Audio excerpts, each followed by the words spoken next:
नमस्कार. आज the Nitin Borse show मध्ये एक असे गेस्ट आलेले आहेत की ज्यांनी अ, आयुर्वेद, ॲलोपॅथी या दोघांची सांगड घालत जवळपास 10 लाख लोकांच्या आयुष्यामध्ये बदल घडवलेला आहे. 10 लाख लोकांच्या हृदयामध्ये बदल घडवलेला आहे. 10 लाख लोकांच्या हृदयापर्यंत पोहोचलेला माणूस आज माझ्या स्टुडिओमध्ये आहे आणि मला याचा अत्यंत अभिमान पण आहे, गौरव पण आहे की आज माधव बागचे संस्थापक डॉक्टर रोहित साने हे माझ्याबरोबर आहेत. सर, आपलं हार्दिक हार्दिक हार्दिक स्वागत. Thank you very much. सरांना फक्त एक फोन केला, प्रचंड वेजी, म्हणजे माधव बागचे 350 ब्रँचेस आहेत. हा एवढा मोठा कारभार सांभाळणारे डॉक्टर रोहित साने यांच्यापर्यंत पोहोचणं किती अवघड असलं पाहिजे. पण रोहित सरांना फक्त एक फोन केला, एक मेसेज केला आणि डॉक्टर अवघ्या 2 दिवसाच्या याच्यामध्ये आज आमच्याकडे आलेले आहेत. सर, एवढा प्रचंड मोठा व्यवसाय आणि एवढा डाऊन टू अर्थ माणूस मी बघितलेला नाहीये. काय सांगाल सर? कसं होतं ना, माधवबागची सुरुवात जी झालेली होती ती माझ्या वडिलांच्या त्रासातून निर्माण झालेली होती. 2004 मध्ये जेव्हा बाबांना त्रास झालेला होता हार्ट अटॅकचा आणि 17 दिवस मी बाबांबरोबर होतो त्या ICU मध्ये as a doctor, as an attendant, as a senior physician, as a junior physician, जे काही मला बनता येईल, झाडूवाला सुद्धा बनण्यासाठी मी तेव्हा सगळ्या गोष्टी केलेल्या होत्या. फक्त कोणासाठी? तर बाबांना तिकडनं मला बाहेर काढायचं होतं ICU मधनं म्हणून. त्या 17 दिवसांमध्ये बऱ्याच वेगवेगळ्या घटना घडल्या. त्या 17 दिवसांमध्ये बाबांना 3 वेळा हार्ट अटॅक आलेला होता. हॉस्पिटलमध्ये असतानाच स्ट्रोक आलेला होता, किडनी फेलियर झालं होतं आणि 17व्या दिवशी मी त्यांना गमावलेलं होतं. त्या 17 दिवसांचं जे फ्रस्ट्रेशन आतमध्ये बिल्ड होत होतं, त्या फ्रस्ट्रेशनला बाहेर कुठे ना कुठेतरी काढायचं होतं. जसे युजली लोक 2 प्रकार नॉर्मली लोकांकडे असं, एक तर डॉक्टरवर नाही तर हॉस्पिटलवरती राग काढून टाकावा. माझ्याकडे तो ऑप्शन होता, पण माझ्याकडे दुसराही एक ऑप्शन होता की त्या रोगावर राग काढूया, ज्या रोगाने माझ्या वडिलांची ही हालत केली, त्या रोगाला नाही सोडणार. त्या दिवसापासून मी हे सुरुवात केली की आजपासून माझं युद्ध त्या हृदय रोगाच्या विरुद्ध चालू झालेलं आहे. आणि तिथपासून सुरुवात जी झाली, मग त्या ज्ञानातून ज्या गोष्टी निर्माण झाल्या ते ज्ञान म्हणजे माधव बाग. सो घडतं काय की फक्त की मला एवढंच कळलेलं आहे की जिथे माणूस ज्ञानाने भरलेला असतो तिथे तो नेहमी डाऊन टू अर्थच राहायला हवा. ज्याला ज्ञान कमी असतं तोच कधी कधी थोडासा वेगळ्या प्रकारे वागायचा प्रयत्न करतो. सो ज्ञान जितकं जास्त घेणं, म्हणजे मला अजून पूर्ण ज्ञान नाही हे नेहमी डोक्यात ठेवून जास्तीत जास्त ज्ञान घेण्याचा प्रयत्न करणं हे मी नेहमी करत असतो. सो आम्हाला आवडतं अशा ठिकाणी येऊन जास्तीत जास्त लोकांशी बोलायला. क्या बात आहे. आपण थोडस माधवबागकडे येऊया आता. माधवबाग एक्झॅक्टली करतं काय? ओके.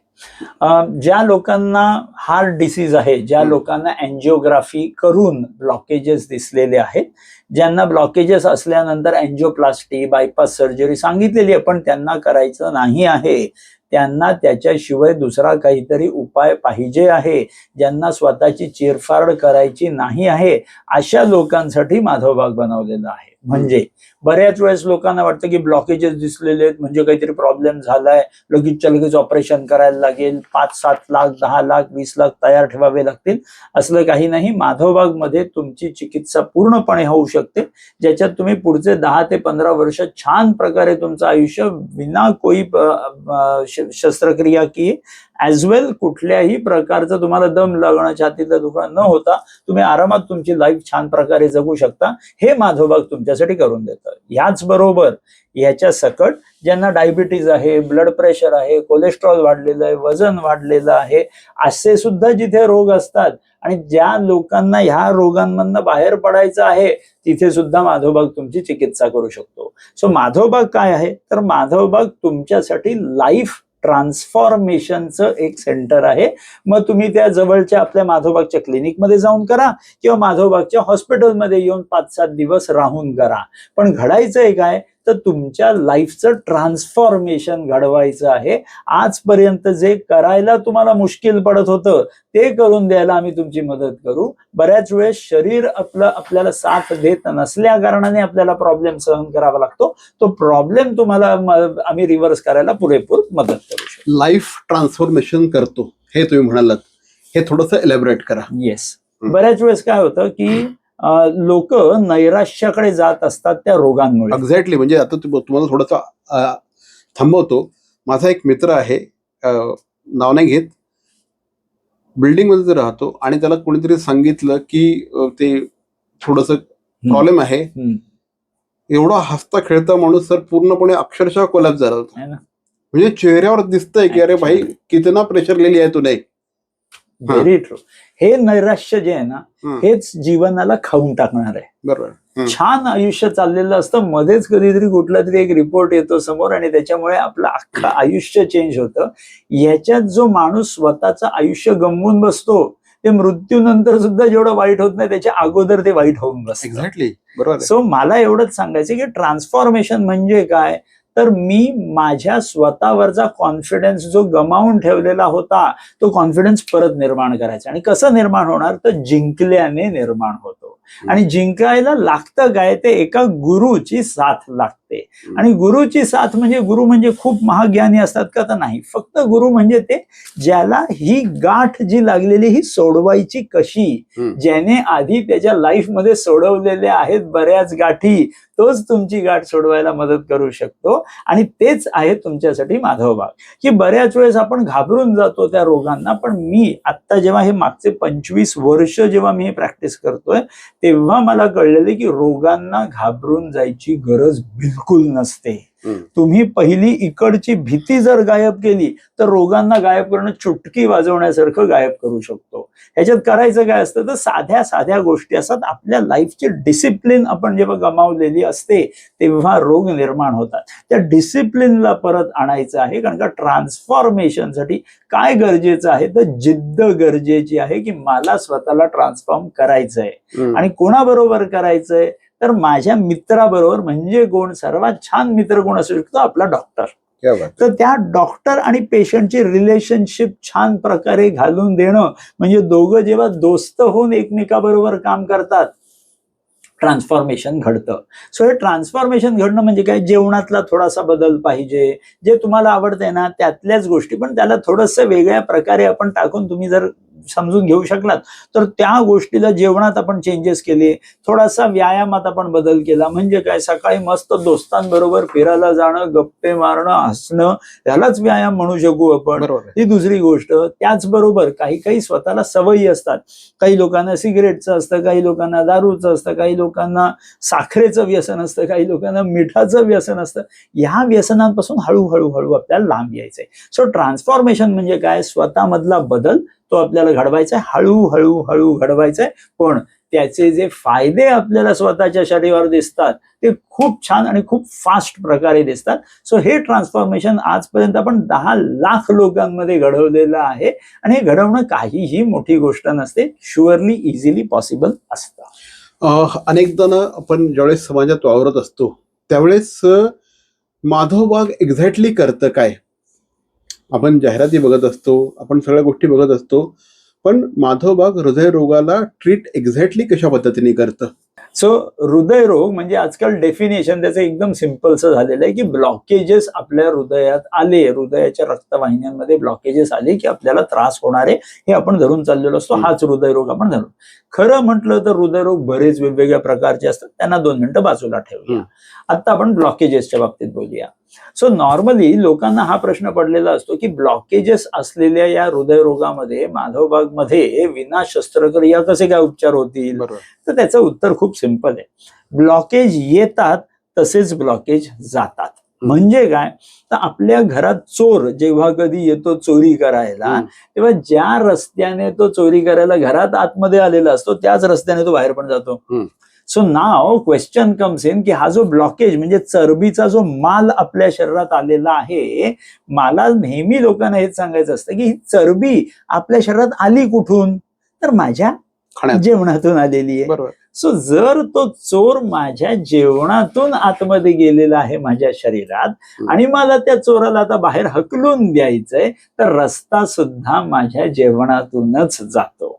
सो पहिली गोष्ट काय करतो आपण, तर माधवबागमध्ये या चिकित्सेसाठी आपण एक डायट किट बनवला आहे. म्हणजे 6 ते 7 किलोचा तो एक बॉक्स असतो, जो महिन्याभराचा डायट किट असतो, 28 दिवसांचा. म्हणजे काय, त्याच्यात सकाळचा नाश्ता, दुपारचं जेवण, संध्याकाळचा नाश्ता, रात्रीचं जेवण, चहा, सूप सगळं असतं त्याच्यात. आणि त्या बॉक्स शिवाय त्या पेशंटनी दुसरं काहीही खायचं नसतं. 28 दिवस तेच खायचं. येस, भरपेट जेवण असतं. आणि ते झाल्या कारणाने त्यांची शुगर सुद्धा नॉर्मल येते, त्यांचं ब्लड प्रेशर सुद्धा नॉर्मल येतं. चालताना जो दम लागत असतो, चालताना जे छातीत दुखत असतं ते कमी व्हायला लागतं, कारण आतला मालच कमी होतोय. सो पहिल्या 28 दिवसात तो पेशंट साधारण 3 ते 4 किलोचं आतमधली चरबी तो त्याच्यातून बाहेर काढत असतो. सो ही पहिली गोष्ट डायट वरती आपण करतो. आता त्याचबरोबर हे ब्लॉकेजेस निर्माण का झाले होते, तर त्याचं सिंपलचं कारण समजून घेऊया. आपल्या शरीरात रक्तवाहिन्या असतात आणि आपल्याला सगळ्यांना माहिती की रक्तवाहिन्या युजली आपल्या इलास्टिक असतात. आता इलास्टिक का असतात, तर आपल्या सगळ्यांना हे माहिती पाहिजे की आपल्या शरीरात रक्तवाहिन्या इलास्टिक असण्याचं एक सिंपल सुपरचं कारण आहे, ते थोडक्यात सांगतो. आपल्या शरीरात हे समजून घेण्यासाठी हे समजून घेणं गरजेचं आहे की आपल्या शरीरात रक्तवाहिन्या किती असतात. एका व्यक्तीच्या शरीरातून जर सगळ्या रक्तवाहिन्या बाहेर काढल्या आणि एकमेकाशी जोडायचा प्रयत्न केला, तर एका व्यक्तीच्या शरीरातून इतक्या रक्तवाहिन्या बाहेर पडतील की अख्ख्या पृथ्वीला 2 प्रदक्षिणा होतील. इतक्या रक्तवाहिन्या एका व्यक्तीच्या शरीरात आहेत. म्हणजे टोटल डिस्टन्स जर आपण बघितलं तर 60,000 माइल्स, 60,000 मैल लांबीच्या रक्तवाहिन्या एका व्यक्तीच्या शरीरातून निघतात. आणि एका टोकापासून शेवटच्या टोकापर्यंत रक्ताला धावायला वेळ किती लागतो, फक्त 20 सेकंद. अरे बापरे, काय रक्ताचा स्पीड मेजर केला तर 1,80,000 मैल पर मिनिटच्या स्पीडनी धावणारं हे रक्त असतं. आणि त्याला ही रक्तवाहिनी नॉर्मली इलास्टिक पाहिजे असते. का, कारण का आता आपण शांत बसलेलो तेव्हा आपल्या रक्तवाहिन्यांमधनं छान रक्त मस्त इझिली जात आहे. पण समजा चिडचिड झाली, ओरडाओरडा झाला, मारामाऱ्या झाल्या, तर आपल्याला फोर्स लागतो मारामारी करायला, बीपी वाढायला लागतं. ते येतं कुठून, तर रक्तवाहिनीत तो ब्लड व्हॉल्यूम वाढायला लागतो. जसं आपला समुद्र खवळतो तसं रक्त खवळायला लागतं. आणि तेवढ्या रक्ताला अकोमोडेट करायला आपल्या रक्तवाहिन्यांना इलास्टिक राहावं लागतं. जेव्हा कधी लोक स्मोकिंग, सिगरेट, पान, तंबाखू, बिडी, अति साखर, अति मीठ, अति टेन्शन, असे हजारो कारणं आहेत. ह्या कारणांमध्ये जर त्या व्यक्तीने आपल्या रक्तवाहिन्यांच्या इलास्टिसिटीला डॅमेज केलेलं असेल, तर ती रक्तवाहिनी इलास्टिक राहत नाही. आता समजा इलास्टिक नाहीये ती रक्तवाहिनी आणि माणूस रागावलाय आणि खवळला आतमधला समुद्र, तर ही रक्तवाहिनी फुल फाडून तो समुद्र बाहेर निघू शकतो रक्ताचा. आणि जेव्हा कधी हे होतं, रक्तवाहिनी फाटते, तेव्हा रक्ताची गुठळी आतमध्ये जेव्हा बनते, हार्ट अटॅकची सुरुवात झाली. सो समजून काय घ्यायचंय, या हार्ट अटॅकला न येण्यासाठी आणि त्या रक्तवाहिन्यांना मला स्ट्रॉंग ठेवण्यासाठी मला त्या रक्तवाहिन्यांची भिंत, ज्याला मेडिकल भाषेत आपण एंडोथिलियम म्हणतो, तो एंडोथिलियम जर शाबूत असेल ना, कोणालाही हार्ट अटॅक येऊ शकत नाही. आता त्या हार्ट अटॅकला न येण्यासाठी हा एंडोथिलियम रिस्पॉन्सिबल आहे. आणि या एंडोथिलियमच्या हिलिंगसाठी, जसं कोणतरी चिडला, ओरडा, रागवला असा, तर ती रक्तवाहिनी थोडी थोडी क्रॅक होत असते आतून. दरवेळेला पूर्ण फाटली नाही जरी तरी क्रॅक्स निर्माण होत असतात. आणि ही सो हे रक्तवाहिन्यांमधले जे क्रॅक्स आहेत, जे आतापर्यंत छोटे छोटे क्रॅक्स आहेत, जसे आपल्या भिंतींना छोटे छोटे क्रॅक येतात, आणि हे क्रॅक आल्यावरती ते गळायला लागलं पावसाळ्यात की आपण युजली एमसील लावत असतो आणि त्या क्रॅकला बुजवत असतो. तसंच आपल्या शरीरात एक एमसील बनत असतं की ज्या रक्तवाहिन्यांमध्ये क्रॅक्स निर्माण झाले, त्या क्रॅक्सना सील करायला जे एमसील बनतं, ते एमसील म्हणजे आपल्या शरीरातला कोलेस्ट्रॉल. सो ज्या कोलेस्ट्रॉलला आपण विलन समजत असतो की हा माझ्या शरीरातल्या सगळ्या रक्तवाहिन्यांची वाट लावणार आहे, तो वाट नाही लावत आहे, तो फाटलेल्या रक्तवाहिन्यांना सील करायला तुमच्या लिव्हरने बनवलेला एजंट आहे. सो घडतं काय आहे, तर हा कोलेस्ट्रॉल जेव्हा अति बनायला लागतो, माणूस खूप चिडतोय, सारखा टेन्शन मध्ये राहत असेल, तर लिव्हर अति जास्त कोलेस्ट्रॉल बनवतो, कारण का क्रॅक सारखे निर्माण होत आहेत. सो हे कोलेस्ट्रॉल ओव्हर प्रोडक्शन झाल्या कारणाने जे एमसील चिकटून आपल्याला तिथे आपल्याला गठ्ठे दिसतात, त्या गठ्ठे जेव्हा आपण एन्जिओग्राफी करून बघतो तिथे ब्लॉकेज म्हणून आपण त्याला नाव देत असतो. खरा तो ब्लॉकेज नाहीये, तर तुमच्याच रक्तवाहिन्यांना सील करायला कोलेस्ट्रॉल मॅन्युफॅक्चर करून तिथे चिकटवलेला आहे.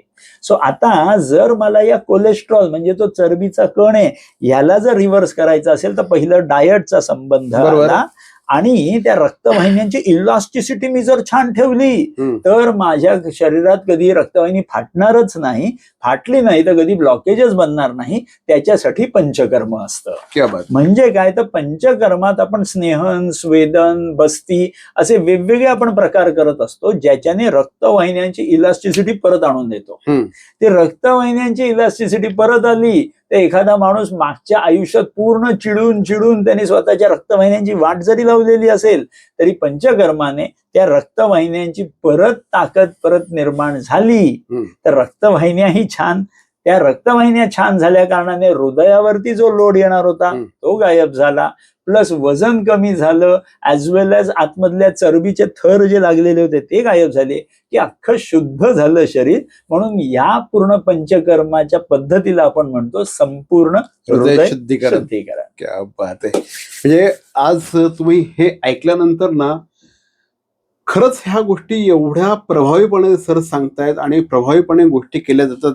सर मला एक सांगा, तुम्ही आयुर्वेद आणि ॲलोपॅथी या दोघांची याच्यामध्ये सांगड घातलेली आहे. कधी असं होतच ना की आयुर्वेद याच्यावर आपल्याला पटकन रिझल्ट देईल का? तर हा जो कॉमन म्हणजे सरांनी मला काय सांगितलंय तुम्हाला फ्रँकली सांगतो, त्यांनी मला सांगितलं तुमच्या मनात जे काही प्रश्न येतील ते प्रश्न कॉमन मॅन म्हणून तुम्ही विचारा. तर आयुर्वेद पटकन रिझल्ट देईल असं एक प्रकारचं लोकांमध्ये हे असतं. कशा पद्धतीने आयुर्वेद याच्यात काम करतं?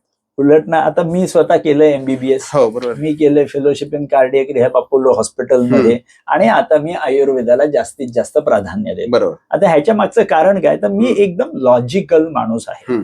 बाप दाखवा नाही तर श्राद्ध करा, हे आम्हाला मॉडर्न मेडिसिननी शिकवलेलं आहे, हेच मी आयुर्वेदात सुद्धा अवलंबतो. आता ह्याच्यात तुमचा जो प्रश्न आहे की आयुर्वेदाला काम करायला वेळ लागतो जास्त, मी तुम्हाला एक उदाहरण देतो. समजा एखादा डायबिटीसचा माणूस आहे आणि त्याची साखर लो युजली होत असते, काही औषधं, गोळ्या, इन्सुलिन घेतल्या कारणाने. आता समजा एखाद्या डायबिटीस माणसाला साखर लो होऊन तो बेशुद्ध पडला, आपण त्याला काय खायला देऊ? युजली साखर, है की नाही? बरोबर. आणि साखर खायला घातल्यानंतर 5 मिनिटात लगेच उठून उभा राहतो, है की नाही? म्हणजे साखर ही त्याची चिकित्सा होती. मग आता ही साखर ॲलोपॅथी आहे का आयुर्वेदिक आहे? तुम्ही सांगा. आयुर्वेदिक, नॅचरल आहे की नाही? म्हणजे आयुर्वेदिक आहे. मग साखर 5 मिनिटात उभा राहिला. बरोबर. आयुर्वेदाला काम करायला जास्त वेळ लागत नाही. ती साखरेने फट दिशी उभा राहिला ना, चूक कुठे घडते? चूक आयुर्वेदिक आहे, ॲलोपॅथिक मध्ये नाहीये. चूक कशात आहे? हीच साखर जी मी त्याला जिभेत टाकली आणि धाड दिशी उठला, त्याच्याऐवजी मी त्याच्या हाताला घासत बसलो असतो, उठला असता का? नसता उठला. So it is the mode of administration of the medicine. Okay. मी कुठल्या पद्धतीने औषध आतमध्ये, शरीराच्या आतमध्ये टाकतोय हे इम्पॉर्टंट आहे औषधापेक्षा सुद्धा. जसं ॲलोपॅथीमध्ये आम्हाला शिकवलं जातं की औषध जे आहे ते डायरेक्ट IV, IM वगैरे टाका, रक्तात घुसवा. पण आयुर्वेदाला गव्हर्नमेंटने अजून परमिशनच दिलेली नाहीये IV औषधं काढायची. हो बरोबर आहे. मग जर असं बायस्ड अप्रोच असणार असेल तर आयुर्वेदाला नेहमी हे कंडेम केलं जातं की तुम्हाला काम करायला वेळ लागतो. काम करायला वेळ का लागतो? कारण का मी देणार औषध तोंडातून, ते इकडनं आतमध्ये ऍब्झॉर्ब व्हायला वेळ लागणार, आतमध्ये स्टमक मध्ये जाऊन त्याला खालती सरकायला 2-2.5 तास लागणार, इंटेस्टाईन मध्ये जाणार, लिव्हर मध्ये जाणार, किडनी मधनं जाणार, सगळ्या फिल्टर मेकॅनिझम मधनं जाऊन थोडंसं औषध शिल्लक राहतं, ते काम कधी करणार, किती करणार, ह्याला सगळ्या कॅल्क्युलेशनला वेळ लागतो. म्हणून म्हटलं जातं आयुर्वेदाला वेळ लागतो. पण असं असून सुद्धा मी तुम्हाला अजून काही काही एक्झाम्पल्स देतो.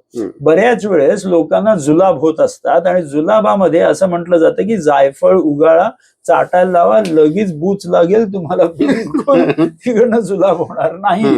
हे 2 तासात घडताना दिसतं. हो बरोबर. बऱ्याच वेळेस लोकांना पित्त वाढलेलं असतं. पित्त वाढलेलं असं आपण जे चंदन वापरतो देवासाठी टिळा वगैरे लावायला, तर तो मी उगाळून चाटायला दिला की लगेच ऍसिडिटी कमी झालेली असते. त्याच प्रकारे समजा पेरू, आत्ताच्या सीझन मध्ये पेरू खाऊन बघा धाडदिशी सर्दी होईल, म्हणजे तेवढा कफ बनला शरीरात. सो नॉर्मली किंवा एक सोप्पा उदाहरण म्हणजे एरंडेल तेल. एरंडेल तेल रात्रीचं घ्या, सकाळी 4 वाजेपर्यंत धडाधड जुलाब होतील. बरोबर. सो ह्या सगळी औषधं फटाफट काम करताय.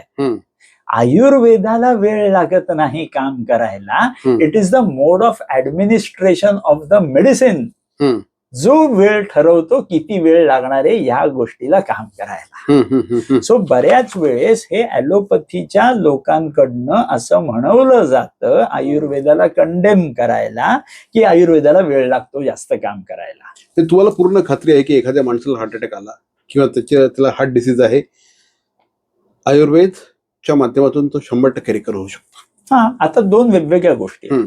एक आहे हार्ट अटॅक, एक आहे हार्ट अटॅकला येणाऱ्या कारणांसाठी.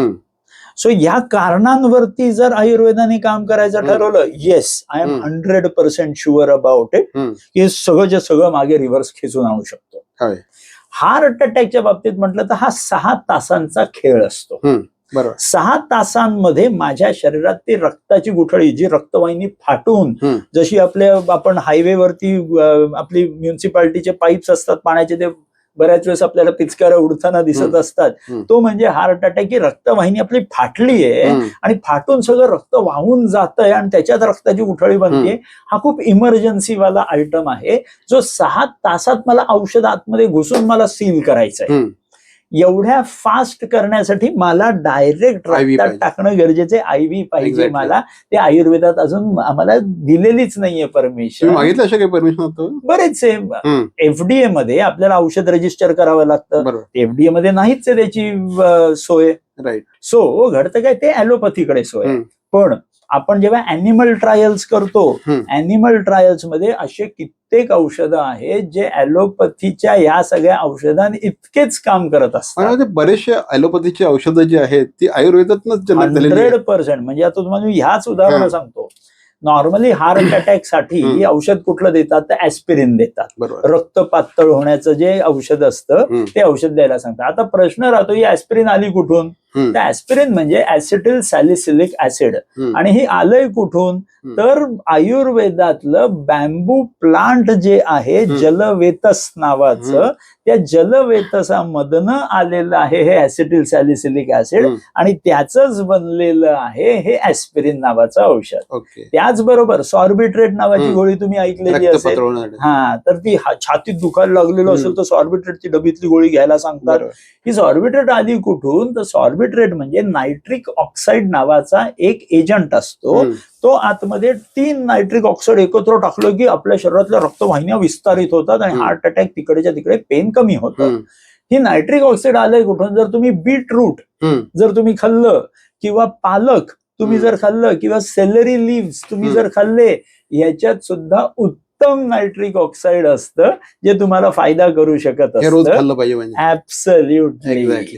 सर, आता जसं हृदयरोग मोठ्या प्रमाणात वाढतोय, डायबिटीस सुद्धा माझ्या मते India has become diabetes capital.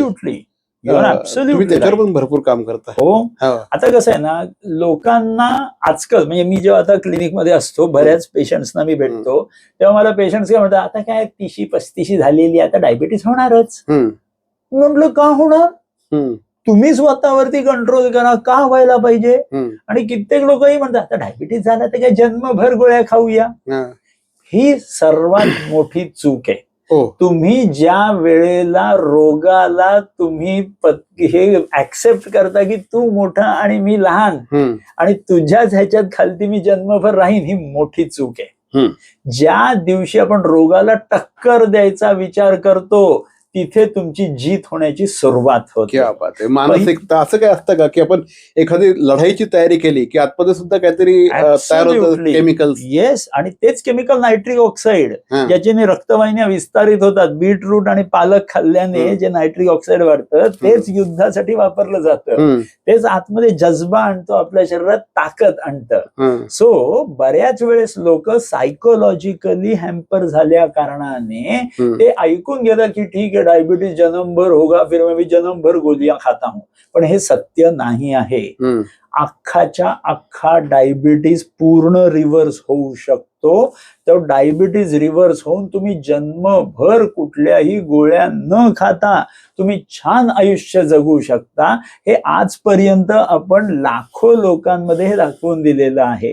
आणि फक्त हे बोलण्यातून नाही तर बऱ्याच लोकांना आपण अशी टेस्ट करायला लावतो जिथे 75 ग्राम साखर खायला घालून आपण टेस्ट करतो की तुमची साखर वाढत नाहीये करून. अशी ट्रीटमेंट आपण माधवबाग मध्ये करत असतो. कारण का, या ट्रीटमेंटने जर आपण डायबिटीज कोणाच्या तरी शरीरातून मोकळा करून दिला तर तो माणूस स्वतःचं आयुष्य खूप छान प्रकारे जगू शकत असतो. सो डायबिटीज असेल, ब्लड प्रेशर असेल, हे सगळे रोग जे लोक ऐकून घेतात की जन्मभर राहणार, मला एवढंच सांगायचं आहे, हे रोग जन्मभराचे नाही. तुम्ही एक दिवस फक्त एक पाऊल पुढे घ्या, आम्ही 100 पावलं घेऊ तुमचा रोग तुमच्या शरीरातून बाहेर काढून द्यायला, तुमची मदत करायला. एक फक्त तुम्ही डोक्यातून थॉट आणा की मला विदाऊट एनी मेडिसिन माझं आयुष्य जगायचंय, आम्ही तुमच्या मदतीला 100% असू. सर, हल्ली ना एक खूप असा एक फिनॉमिना तयार झालेला आहे की प्रोटीन खा, प्रोटीन खा, प्रोटीन खा. हा थोडासा कदाचित आउट ऑफ बॉक्स प्रश्न असेल. नाही, पण काय म्हणजे हे काय नक्की प्रोटीनचं काय आहे? मी स्वतः खूपच प्रोटीन खातोय. पण छान आहे, त्याच्यात काही वाईट नाही. आता ना ते नीट समजून घ्यायचं की जो माणूस खूप कमी प्रोटीन खात असेल त्याला प्रोटीन आपल्याला द्यायला हवं. पण नॉर्मल आपण गणित बघूया. नॉर्मल आपला मराठी माणूस काय खातो तर सकाळी समजा नाश्त्याला पोहे, उपमा वगैरे काही ना काहीतरी खाणार.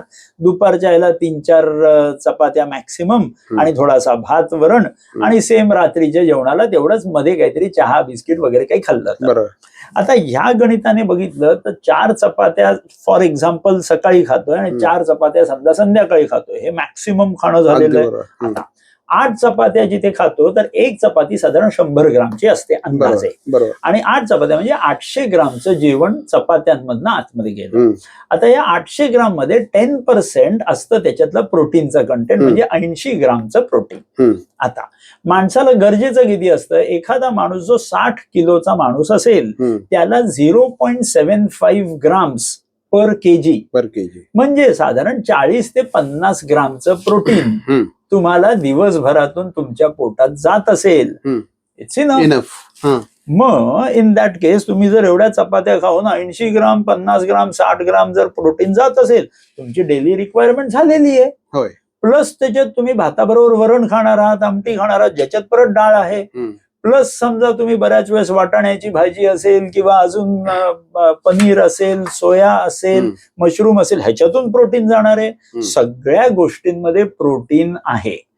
सो आता जे ओव्हर प्रोटीन खा हे जो फॅड निर्माण केलेला असतो त्याच्या मागे काही कारण असतात, ती सोडून देऊया. सो नॉर्मल काय, एखाद्या व्यक्तीने जर त्याला रात्रीच्या झोपेत जर पायात गोळे येत असतील, बऱ्याच वेळेस लोक म्हणतात की मला रात्रीच्या झोपेत पायात गोळे येतात, म्हणजे माझ्या शरीरात प्रोटीन कमी पडतंय, तिथे प्रोटीन खाऊया.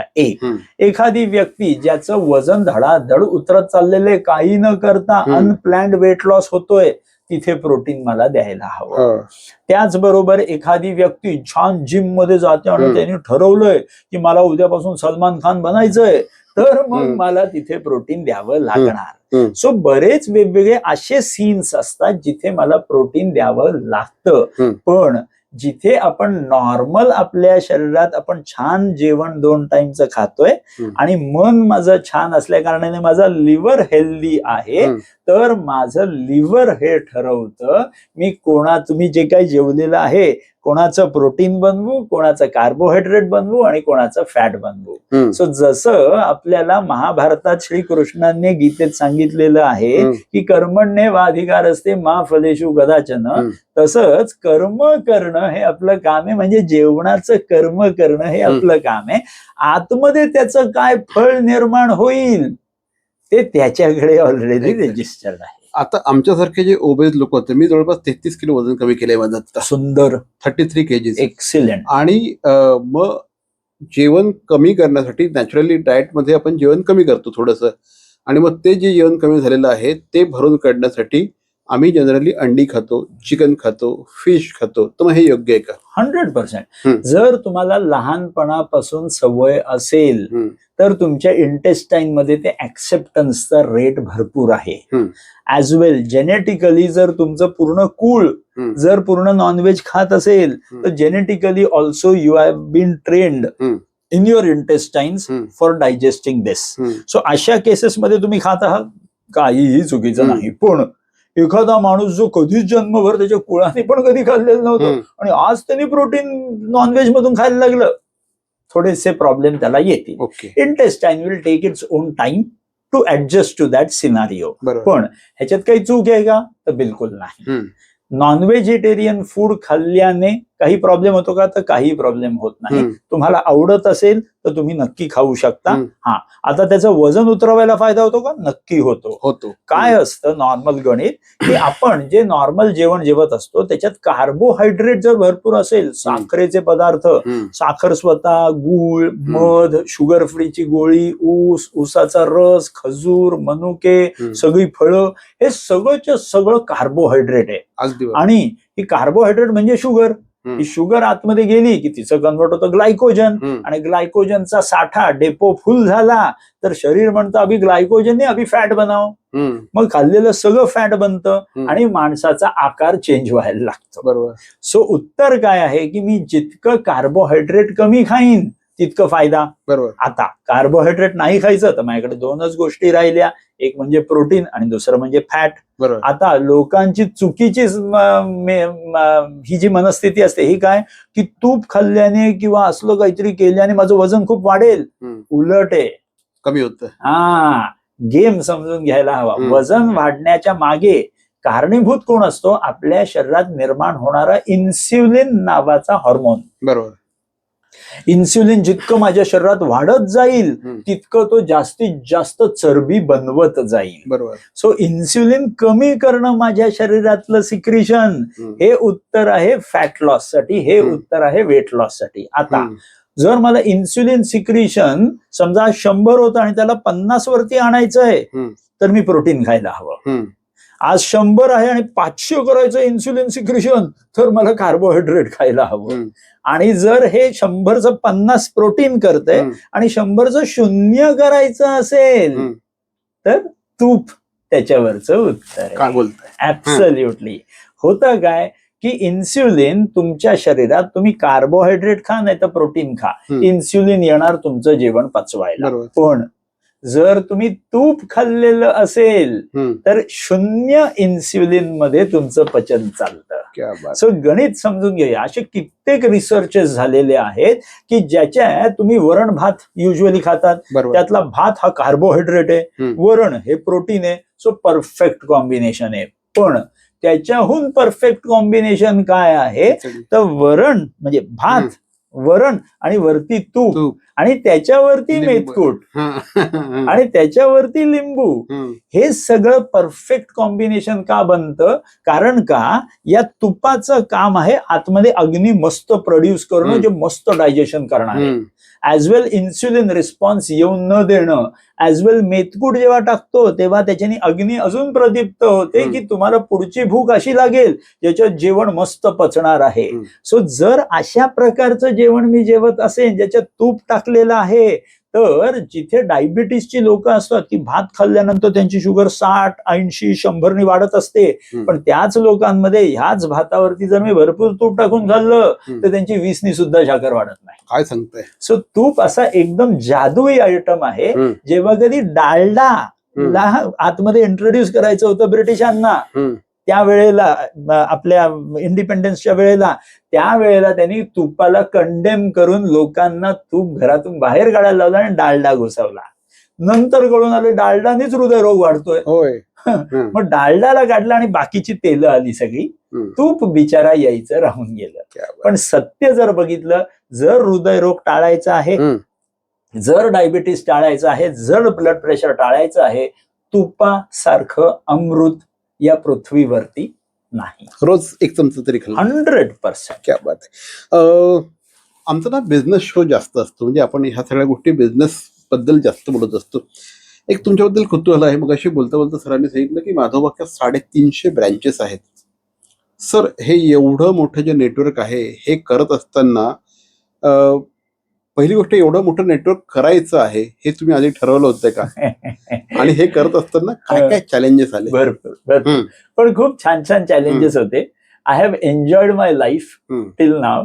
हे सगळं बनत असताना आय एम सो लकी की मी हे बनत असताना बघतोय सगळं. कारण का मी हे मान्य करतो की ना, त्यांनी ऑलरेडी ठरवलेलं होतं की माधवबाग नावाची ऑर्गनायझेशन अशा अशा प्रकारे मोठी करायची आहे आणि त्याच्यासाठी मला कदाचित खालती पाठवलेलं होतं. सो मी फक्त ते घडत असताना माझ्या डोळ्याने मी बघतोय. I am super happy. आता चॅलेंजेस येणारच. महाभारत करत असताना श्रीकृष्णाला सुद्धा चॅलेंजेस आलेले होते सगळे. तो मुझे क्यों नहीं आएंगे. पण सांगायचं तात्पर्य आहे की त्या माधवबागला जेव्हा घडवत असतो आपण, तेव्हा आपण असं ठरवून घडवतो का? तर नाही, ते आपोआप घडत जातं. आपल्याला सुद्धा माहिती नसतं.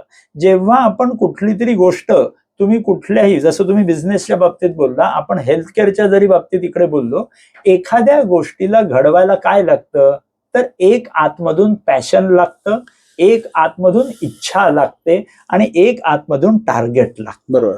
जेव्हा बाबा माझ्या आयुष्यात नाही राहिले, तेव्हा मी जेव्हा त्यांना प्रॉमिस केलेलं होतं की मी तुमचं नाव इतकं मोठं करेन की जग सुद्धा हे म्हणेल की आयुर्वेदातच ताकद आहे, याच दृष्टिकोनातून जेव्हा जातोय, आपोआप लोक जुडत जातात. डॉक्टर्स एवढे छान छान शिकलेले सगळे जुडत जातात. ते पण छान हिच सायन्स वापरायला घेतात. त्यांच्याकडनं हजारो पेशंट्सचे डिसीज रिव्हर्स होतात. लोक त्यांचे पाया पडतात. जेव्हा जेव्हा कधी कुठला पेशंट या अशा प्रकारे ट्रीट झालेला जाऊन मला जेव्हा भेटतो आणि म्हणतो, मी तेव्हा बाबांना फक्त सॉरी म्हणत असतो की मी तुम्हाला नाही वाचवू शकलो, पण बाकीच्यांच्या वडिलांना नक्की वाचवून तुम्हाला दरवेळेस सॉरी म्हणत राहील. आमच्या तरुण उद्योजकांना काय सांगाल, जे बिझनेसमध्ये येऊ इच्छितात, जे बिझनेसमध्ये आहेत? तुम्ही खूप खूप मोठं काम केलेलं आहे ऍक्च्युली. म्हणजे एक बिझनेस म्हणून तर आहेच, but at the same time, जसं मी सुरुवातीलाच म्हटलं, 10 लाख लोकांच्या हृदयापर्यंत तुम्ही पोहोचलेला आहात. 10 लाख लोकांचं हृदय, याचा अर्थ 10 लाख फॅमिलीज, म्हणजे कमीत कमी 50 लाख लोकांच्या आयुष्यावर तुम्ही परिणाम केलेला आहे. आमच्या तरुण उद्योजकांना काय सांगाल, त्यांनी बिझनेसमध्ये काय करायला पाहिजे? एकच गोष्ट करायला हवी की जो काही बिझनेस कराल ना, तो मनापासून करा. तुमचा प्रॉडक्ट इम्पॉर्टंट नाही, कारण का प्रॉडक्ट कोण आहे? प्रॉडक्ट तुम्ही आहात. तुम्ही जर त्या बिझनेसला छान मनातून तुम्ही प्लॅन करून पुढे गेलात, product will keep on evolving. Product तुमचं सुंदर होत जाईल.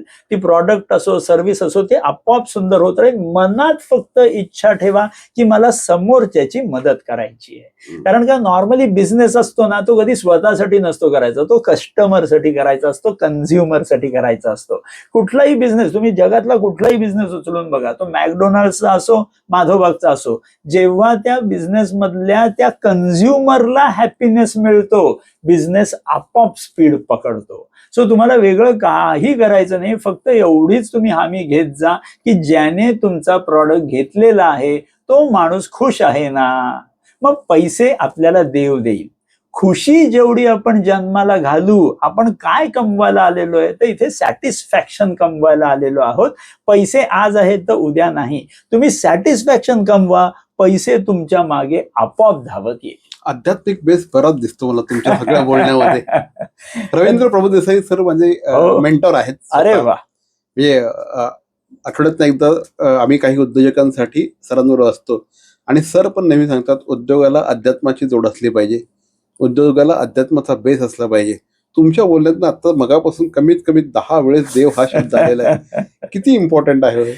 कदाचित ना खूप इम्पॉर्टंट आहे. हम्म. म्हणजे आधी मी तुम्हाला सांगू का, आधी मी ना देव धर्म हे काहीही नाही पाळणाऱ्यातलं होतो. हम्म. पण घटना जे घडत जातात ना, त्या घटनांमध्ये आपण शिकत जातो. बऱ्याच गोष्टी या पृथ्वीवरती अशा घडतात जे आपल्या सायन्सला एक्सप्लेनेशन करता येत नाही. म्हणजे ती गोष्ट नाही का, तर ती नक्की आहे. आपल्या मेंदूत अजून तेवढी बुद्धिमत्ता आलेली नाहीये की आपण त्या घडणाऱ्या गोष्टींना समजून घेऊ शकू. So just have patience. देव तुम्हाला बऱ्याच गोष्टी शिकवेल. आता देव म्हणजे कोण, असं काहीतरी फिगर आहे का, तर नाही. देव म्हणजे माझ्या अनुसार वेळ. वेळ हा सर्वात मोठा देव आहे. वेळ तुमच्या बाजूनी जेव्हा येईल तुम्ही राजा बनणार. Just have that patience. एक शेवटचा प्रश्न की हृदयरोग होऊच नाही, डायबिटीज होऊच नाही, यासाठी कोणकोणत्या सवयी लागून घ्यायला पाहिजे आणि काय करायला पाहिजे? 3 गोष्टी. सर्वात पहिली गोष्ट म्हणजे रोज सकाळी नाश्त्या अगोदर अर्धा तास बाहेर मस्त व्यायामाला निघा. व्यायाम तो कुठल्याही प्रकारचा असो, तो चालणं आहे, धावणं आहे, स्विमिंग आहे, रनिंग, प्लेइंग, व्हॉटेव्हर असो, किंवा योगासनं केलेली असतील, तुम्ही ध्यान केलेलं असेल, तुम्ही प्राणायामाचे व्यायाम केले असेल, कुठलेही चालतील किंवा सगळे एकत्र सुद्धा चालतील. सो सर्वात पहिली गोष्ट, हृदयरोग, डायबिटीज हे सगळे लाईफस्टाईल डिसऑर्डर्स होऊन द्यायचे नसतील तर सर्वात पहिला गोष्ट, रोज सकाळी नाश्त्या अगोदर अर्धा तास कमीत कमी व्यायाम. पहिली गोष्ट. दुसरी गोष्ट, जेवण जे तुम्ही जेवाल ते जेवण नॉर्मली तुम्ही जेवताना समतोल असलं पाहिजे. तुम्हाला जितकी भूक आहे त्याच्यापेक्षा 25% कमीच खा. आणि जे काही जेवण जेवाल ते षड रसात्मक, साहीच्या साही रस तुमच्या जेवणात, मगाशी जसं आपण म्हणालो, वरण, भात, तूप, मेथकूट, लिंबू हे सगळे रस त्या जेवणात आलेले आहेत. सो षड रसात्मक जर तुमचं जेवण असेल तर त्याच्याने उत्तम तुमच्या शरीरात डायजेशन निर्माण घडणार. सो ही दुसरी गोष्ट की जेवणावरती कंट्रोल ठेवा. अति जेवण मिळालंय म्हणून आजच सगळे दिवसांचं जेवण आजच जेवण घ्यायचंय अशी काहीही गरज नाही. सो सेकंड, तुमच्या जेवणावर कंट्रोल ठेवा. आणि तिसरी सर्वात इम्पॉर्टंट गोष्ट जी आयुर्वेदाने 5000 वर्षांअगोदर सांगितलेली आहे ती म्हणजे चिंत्यानाम अतिचिंतनात इति रसवाहिनी दुष्यंती. की मी जितकी चिंता करायला सुरुवात करणार तितक्या रोगांना मी निमंत्रण देणार आहे. सो सर्वात इम्पॉर्टंट तिसरी गोष्ट ती म्हणजे ह्याला शांत ठेवा. सगळं तुमचंच आहे. तुमची गोष्ट तुमच्यापासून कधीच लांब जाणार नाहीये. थोडासा वेळ द्या. त्या ट्रेनला तुमच्यापर्यंत पोहोचायला कदाचित थोडासा वेळ लागेल पण पोहोचेगा जरूर. सो इसको शांत रखो and you will never be a heart patient. क्या बात आहे. तर हे होते डॉक्टर रोहित साने सर. मनापासून आभार, मनापासून आभार. तुम्ही आज आमच्याकडे आलात आणि सरस्वती बसते सरांच्या जिभेवर, अक्षरशः सरस्वती बसते. आणि आज त्यांनी ह्या पॉडकास्टमधनं ज्या काही इन्साइट्स दिलेल्या आहेत त्या जर आपल्या आयुष्यात आपण आणल्या तर डेफिनेटली डायबिटीस, हृदयरोग, ओबेसिटी या सगळ्यापासून आपण डेफिनेटली दूर राहू शकतो. Thank you sir. Thank you very much. Thank you.